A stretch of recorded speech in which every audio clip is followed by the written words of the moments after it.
प्रधानमंत्री मोदी जनसेवा के 25वें साल में प्रवेश कर रहे हैं तो उनसे प्रेरणा लेने वाली 25 साल की मैथिली ठाकुर अब राजनीतिक सुर छेड़ने वाली है। मध्य प्रदेश के जबलपुर पहुंची लोक गायिका मैथिली ने मीडिया से कहा कि वो इस नए सफर के लिए बहुत उत्सुक हैं।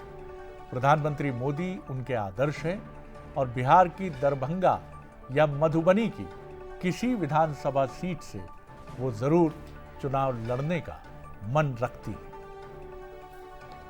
अभी हमारे देश के दो बड़े नेताओं से मिली, नित्यानंद राय जी और विनोद तावड़े जी, और जिस तरीके से फोटो और कैप्शन के साथ उन्होंने शेयर किया तो ये मेरे लिए भी बहुत हमारे परिवार में सब बहुत खुश थे कि मुझे उस हिसाब से देखा जा रहा है और मैं बहुत एक्साइटेड हूँ इस नई जर्नी के लिए। मैं हमेशा से, अगर पॉलिटिकल लीडर्स की बात करी जाए तो मोदी जी हमेशा से आदर्श रहे हैं।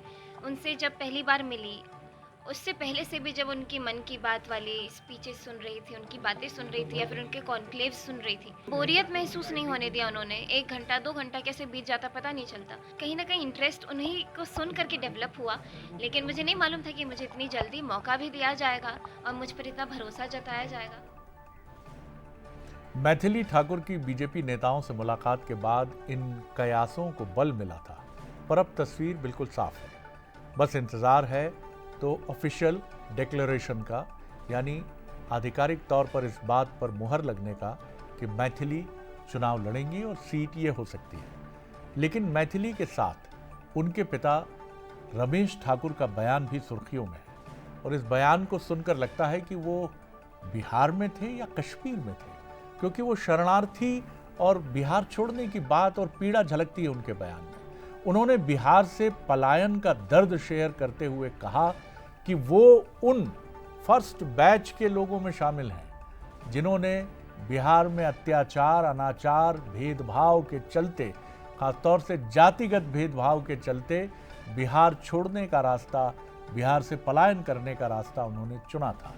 रमेश ठाकुर यानी मैथिली के पिता ने कहा कि बिहार में उस समय यानी 30 साल पहले जब लालू जी का राज था तो जातिगत उन्माद फैल गया था और अब उन्हें बिहार छोड़े 30 साल हो चुके। वो पहले तो सब ठीक था ना, एकाएक जो है ना, सो जो लालू यादव के आने से बहुत ज़्यादा गड़बड़ हो गया था।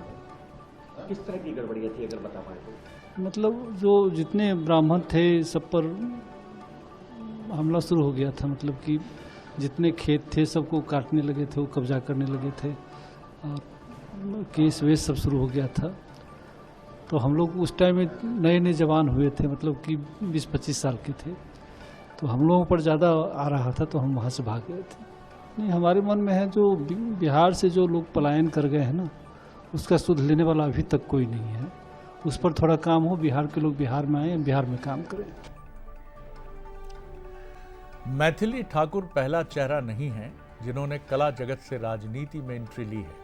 हम आपको बॉलीवुड के और भोजपुरी कुछ सितारे भी आप याद करेंगे तो आपके जहन में अनेक ऐसे नाम कौंधेंगे जिन्होंने कला जगत से राजनीतिक यात्रा तय की है। सबसे पहले फिल्म स्टार्स की बात करते हैं। बॉलीवुड की धर्मेंद्र 2004 में बीकानेर लोकसभा से चुनाव लड़ा, बीजेपी के टिकट पर संसद तक पहुंचे। अमिताभ बच्चन, हालांकि बड़ा मिजरेबल था उनका पहला इलेक्शन और उसके बाद राजनीति से दूर हो गए। 1984 इलाहाबाद सीट में हेमवती नंदन बहुगुणा, तब के बहुत ही दिग्गज नेता को उन्होंने हराया था, लेकिन जीत के 3 साल बाद ही दे दिया इस्तीफा और फिर राजनीति की तरफ रुख नहीं किया। राजेश खन्ना 1991 और 92 में दिल्ली चुनाव लड़ा, कुछ साल बाद राजनीति से दूरी बनाई, कांग्रेस से जुड़ाव था। शत्रुघ्न सिन्हा राजेश खन्ना के खिलाफ बीजेपी से चुनाव लड़ा, 3 दशकों तक बीजेपी में रहे, फिर कांग्रेस में शामिल हुए। फिलहाल आसनसोल सीट से टीएमसी सांसद हैं, दीदी यानी ममता बनर्जी के साथ हुए। सुनील दत्त कांग्रेस के टिकट पर मुंबई में चुनाव लड़ा और सबसे सफल राजनेता जो राजनीति में भी रहे अभिनेता, उनमें सुनील दत्त का नाम अहम है। इन्होंने 1984 में राम जेठमलानी को हराया, नामचीन एडवोकेट। विनोद खन्ना 1998 में गुरदासपुर पंजाब से चुनाव लड़ा, 2009 चुनाव छोड़कर आखिरी दम तक सांसद रहे। गोविंदा ने 2004 में कांग्रेस के टिकट पर मुंबई से चुनाव लड़ा। और 2008 में सियासत से किनारा कर लिया। और रवि किशन आपको याद आते हैं, जो दिल्ली बीजेपी के अध्यक्ष रहे, तिवारी जी, बहुत बढ़िया, मनोज तिवारी बहुत बढ़िया सिंगर हैं वो भी, और निरहुआ, और ये तमाम लोग धीरे धीरे आपको बॉलीवुड और भोजपुरी बेल्ट, दक्षिण भारत, आपको याद होगा अभी एक रैली दक्षिण भारत के एक सितारा अभिनेता की जहां कई लोगों की मौत हुई। तो दक्षिण भारत, उत्तर भारत और भोजपुर, सब तरफ कला जगत से राजनीति में जाने वालों की धूम है।